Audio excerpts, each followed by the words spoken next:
आरफाना कलाम। रब सोने फरमाया मलाइक थी,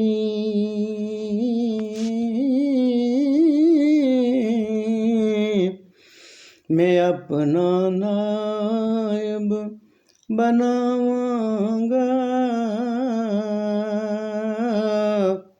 सुन फरमान मलाइक अर्ज कीती,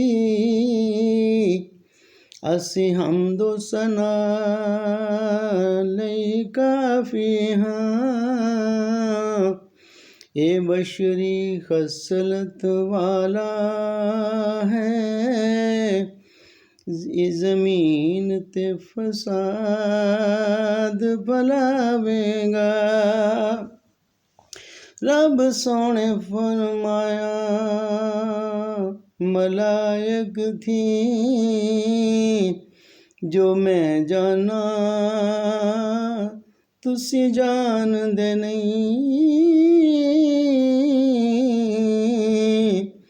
करके ज़हूर इसदा ज़मीन उत्ते,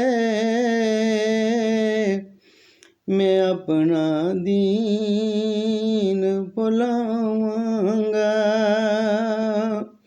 जद मुश्किल दीन ते आवेगी, ये अपना तन मन धन लटावेगा।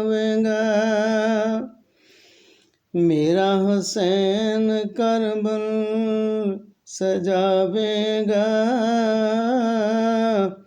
अपने बच्चियां ताईं कुहावेगा।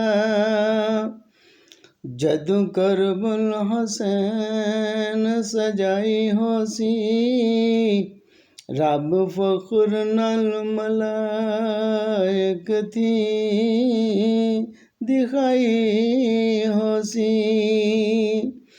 ऐसे हुंदे ने इंसान देखो, शान नाइब दी रब दिखाई होसी।